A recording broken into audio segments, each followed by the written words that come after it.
Hi, and welcome to Human Engineering, brought to you by Curable Premium CBD. You can check out their website at kuribl.com, curable.com. And our other sponsor is very near and dear to Terry in particular, Yes. E7. Terry, Yes. tell us just a little bit about that. Absolutely. That's ESVYN.com. It's our clothing division of what we do for our race teams and for yacht clubs and yacht teams. And it's fashion design, forward thinking, and healthy. So it's kind of a cool site. And then terrylyles.com, which you're going to hear more about today because that's what I do. So yeah, great, Tim, to be here again, and look forward to the conversation. Right. Yeah. And Terry, we meant to record this earlier this week. Yes. But unfortunately, there was a huge tragedy in Texas that we're going to talk about a little bit today. And, you spent a lot of time on national networks discussing the tragedy and discussing, well, I'll let you get into that a little bit. But, one of the things that you and I talking about today was how, the overexposure to the media can affect you in a very negative fashion. I think, one of the things I was thinking over the past few days is there's tragedies going on all over the world all the time, big and small. And, the media tends to focus on some more than others, even though they may be just as tragic. And it's gotten to the point that, it's hard to, on a day like yesterday or the day before, if you're not personally showing, that you're sad or grieving, you almost get guilted by people who have been keeping up on all the details when maybe you've been going about your life and haven't been focused on those details.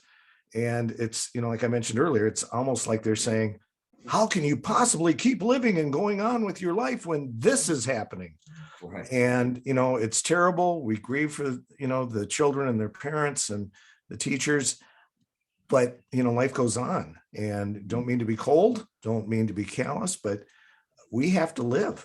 And it's this overexposure of tragedy. And, it's not, when we were growing up, I think probably the only tragedy that was in the media over and over and over again for us was the assassination of JFK or Robert Kennedy or Martin Luther King.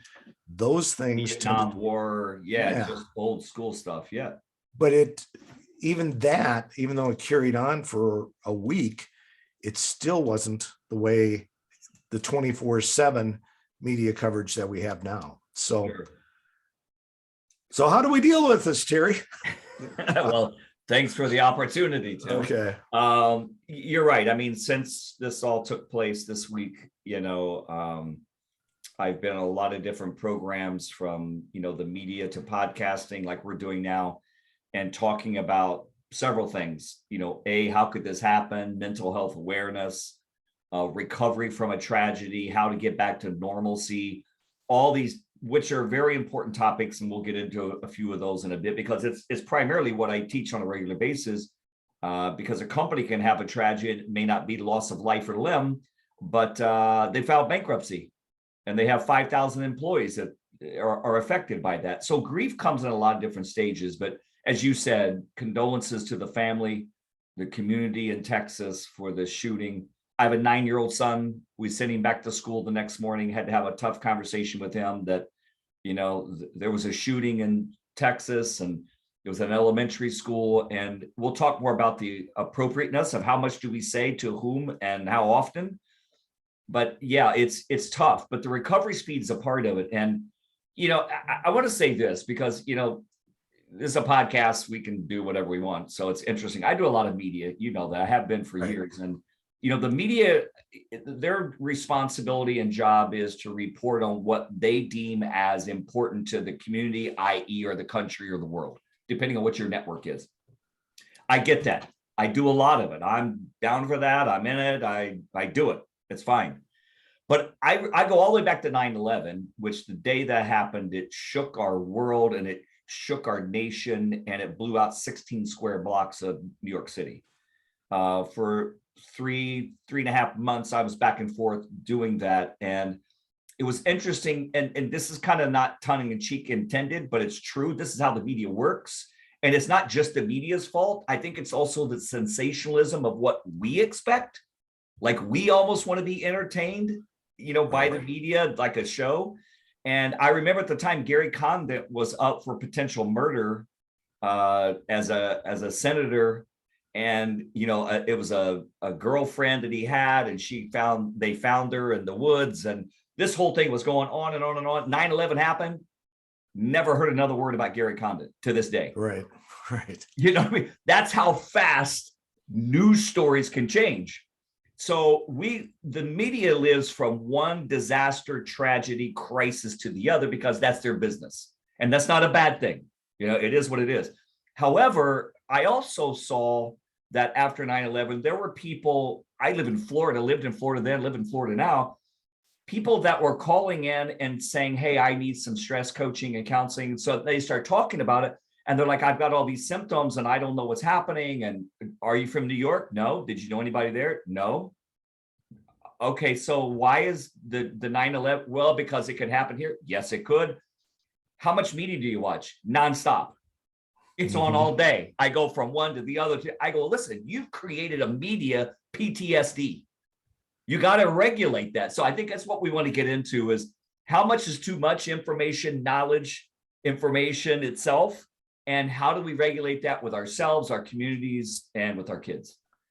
Yeah. And I think when we're mentioning that, I mean, I look back to 9/11 and how it affected me personally. And Sure. it, the whole world changed. The way Yes. people did business Absolutely. I always tell people before 9/11, I had a lot in my businesses. We had it was common to do a handshake deal. Yes. After 9/11, it was like nobody trusted anybody. I don't know that had anything to do with 9/11, but the world changed and Yes. people changed. Yes. To your point, I live in Minnesota and lived in Minnesota then. Didn't know anybody that was personally there, although one of the heroes on the plane that crashed in Pennsylvania, that was, let's go or whatever Yeah. that famous thing. He Yeah. was a gentleman from Minnesota here that, said that on his cell phone to his wife. And, but the recurring thing to this day that haunts me is the images of those planes going into the towers. Absolutely. I mean, it's like every time I get on a plane, that image flashes in my head. How many times was that image impregnated in your mind over and over and over again to the entire world? Right. I mean, I watched it live. I was actually, we'll get off this in a second, but it just shows you how things have changed in 20 years. Right. And how much more intensified it is because of one event. I was in Fort Lauderdale Airport getting on a plane that morning on 9/11, going to Detroit, and then going to the North Tower for Morgan Stanley. Right. Okay. Been in that building, heading back there. Right. I could have been there, right. Or at least going into the city. So when they got us off the plane before we even took off, I watched the second building be hit, the first one burning, standing at a Chili's restaurant in Fort Lauderdale Airport, left from there, went directly to our community leadership, and was in New York as fast as possible. Right. I did know people there. I recovered with people there, but your life has to go on. That could have ended my life, my career, my hopefulness. It just made me stronger because I knew what to do with it. And I think that's what we're challenged with is tragedy happens every day, as you opened the show with, whether it's our family, our community, our city, state, country, the world. But how do we deal with the stress of that? How do we recover from it as quickly as possible to create a new normalcy that we can still find happiness and satisfaction in life and still make an impact on the world? Right.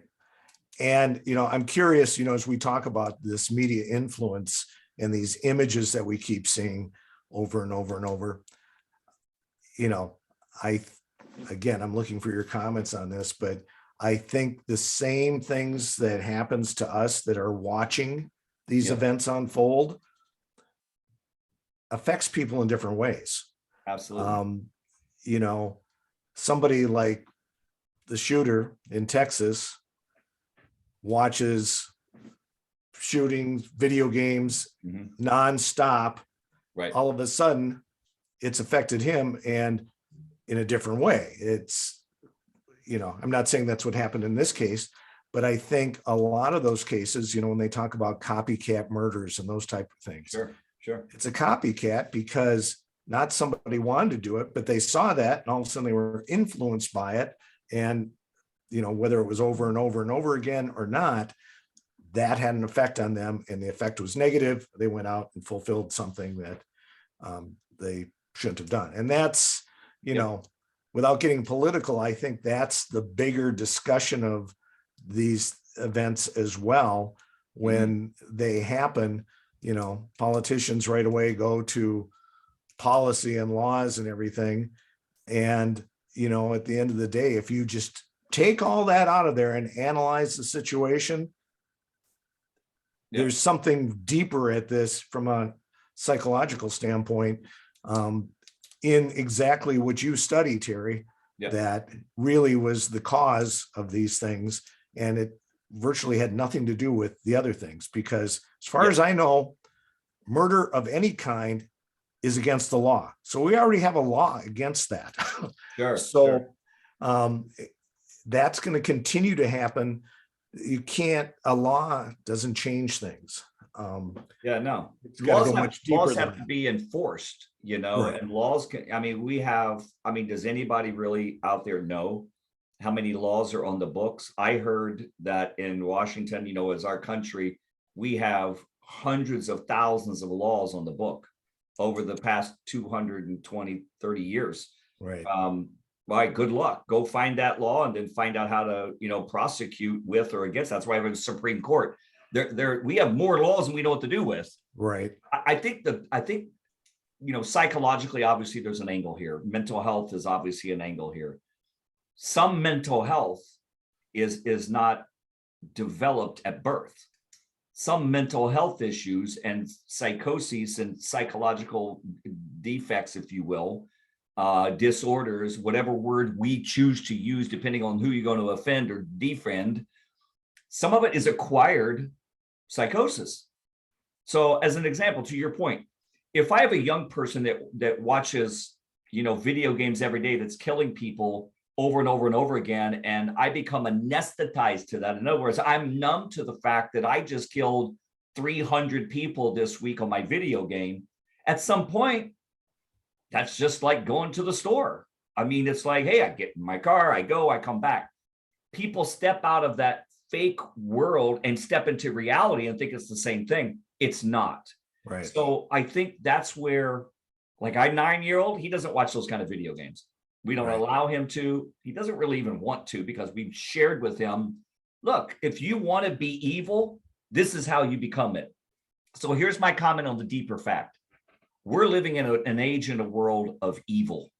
And evil has always been around. Evil's not a word that's being used a lot these days. Right. Right. But it's real. It's spiritual. There's something deeper going on than just psychosis. There's an evilness that's being consumed in our neighborhoods, our schools, our communities. And you can call evil and put any definition you want on it, but it's basically everything that's against healthy humanity. Okay? Right. Drugs, alcohol use to dissent, murder, death, torture, abuse, sexual abuse. It could be anything. You see, but we've become a country and a world that says, hey, that's just the world we live in. It's whatever. It is what it is. And then you see these shootings and we're appalled by it. Hello, where are we? What are we teaching our young white Right. boys to do with this? Young Right. black boys shoot other black boys. In most cases, young white boys shoot kids and families. And then, the Hispanic community shoots everybody in between. And you got all this Right. crazy, but depending on your politics, it's like, well, that's black on black crime. Well, that's just young white guys that are skinheads. And, you can go all this crazy. At the end of the day, it's basic evil training that subverts the mind, that impacts our behavior, that predicts these kind of things before they ever happen. What do we do with that? Right. Well, and that's exactly, this whole thing with evil. That's what I think about on this, because Texas is a carry state, not a conceal and carry. You can openly carry a weapon there.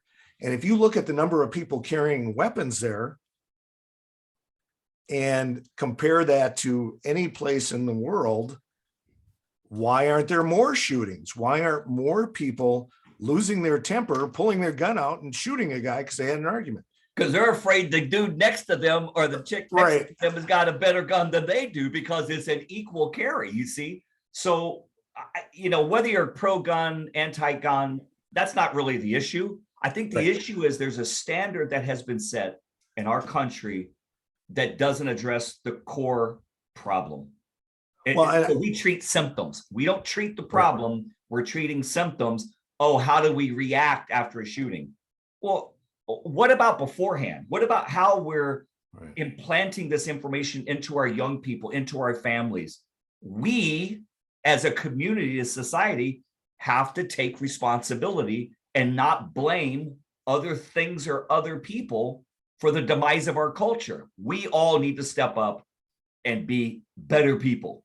Right. It's not good enough. This was an old theory that was out years ago, and then it was solidified by a theologian.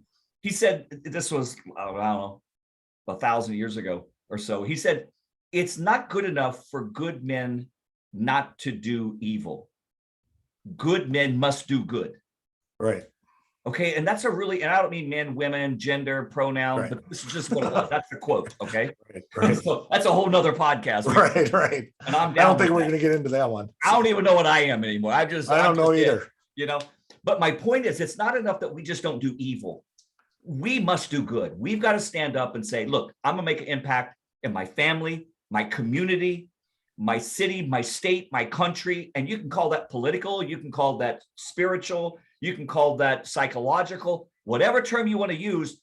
This is about impact of something that battles the evil that's in our communities, because somebody can walk into a school and shoot 19 elementary students and teachers. I mean, come on.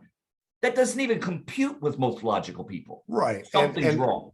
And he shot his grandmother before he went there in the face. He needed permission. He needed permission to get out of the house, so he shot her. I had a case like that in Michigan years ago, where a young man, 16 years old, was hooked on drugs and ran out of money. And him and his buddy was trying to figure out how to get money. He went to his grandmother, who was potentially pretty wealthy in the Detroit area, and went to her, and they had a scuffle and knocked her down. They scuffled. She fell, hit her head. She died. They stuck her in the trunk, went driving around to get more drugs. And then finally they figured out the grandmother was missing from this guy's dad, found him. This guy is spending life in prison. I was with this guy in jail for 2 years trying to get through to him what had happened and learn and train the community. And he got life in prison. Right. I mean, it's like, okay. And that was over 20 years ago. Right. Listen, people do crazy things, but we're people.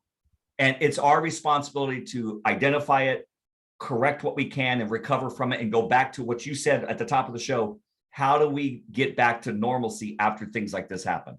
Right. So how do we? Good point. Now that you got me all fired up here, it's like, okay. Yeah. So, recovery is about mental, emotional, spiritual, and physical. It's like 4 wheels on the same car. Okay. Right. That's who we are as human beings. The only thing you and I and us can control is mental, emotional, spiritual, and physical capacities within ourselves. I can control mentally how I think and what I choose to concentrate on and focus on. Emotionally, I can control how long, if I get angry, I stay angry. Okay. Spiritually, I can choose what to believe, how to believe, and how long with that purpose. Physically, I can choose how I eat, what I put in my body, how I cleanse and hygiene my body. I have control over those 4 capacities. Outside of that, no control. Right. None. So I have influence. Right. That's what this is. I can influence listeners like you can, and I can do this and you can do this, but I don't control what you think. I can't control how you feel or what you believe or what you do. And you can't do that with me. I can do it with myself. The problem with lack of recovery is people have lost, again, what really is important, which is I can only control me, how I think, how I feel, what I believe, what I do. That's it. Other than that, I must influence others. And then the third ring is what I'm concerned about that I have no influence over and no control over, like politics, Right. as an example. So I got to figure out what bullet point I'm in and stay focused on that. Yeah. It's not what happens or what happens to us. It's how we react to what happens and how we that's move the forward recovery from it. speed. That's Right. what, you have to, I train a lot of race car drivers, as you know, and athletes. And I love that. That's the fun part of my world, because it's like an abject reality, guys doing 230 miles an hour and, they crash and get out and live in most cases. And they go back and do it again. Are they crazy? Maybe. But the biggest part is they have good training. The security border agent that ran into that school with bullets flying at him, and eliminated the target, that's training. Right. Most people were running away or hiding. He hears gunfire, here's on the radio, off duty that day. Here's what happens, goes to the school, just gets in there and is listening for gunfire and runs toward the gunfire to eliminate the shooter. Right. Is that guy crazy? Or is he trained? He's trained. You see what I'm saying? So training changes us and gives us the ability to know how to recover quicker, because if I've been trained to go into harm's way, I know how to do it safely. I know how to do it astutely, and I'm going to go correct the issue at hand. That's what we need to be training our young people, our community and society, not complaining about it, doing more training like we're talking about right now. Right. That's like we've always talked about, or I talked about what I've learned from you over the last 25 years is what first responders do. They run towards the danger. Yes. And, I use the word danger, but it's what I've learned from that and taken into my own life is I run towards the problem. Yes. To fix it. Right. Because if you run away from it, it just festers and gets worse. It'll find you again someday. Well, it's like the border agent. He went towards the problem to eliminate the problem. And if he didn't, listen, that guy had a lot more in his clips, it sounds like, that he took in the building. There could have been a lot more people that would have died if it wouldn't have been for one brave action of one guy. So what if you're that guy or gal today? What are you going to do to run into a situation? And I don't mean like in violence. I mean, like you just got some news of something. Somebody just got a cancer diagnosis today. Someone's child just got ill. Someone's loved one just passed away. Someone just lost their job. Someone just got evicted today. I don't know, whatever the issue is. How do you recover from that impact and go into it and say, this is not going to recreate my world. I have to go through it and recreate it myself. How does one do that? You see, that is what we're talking about, how to humanly engineer your mind, body capacities, who we are mentally, emotionally, spiritually, and physically. Yeah.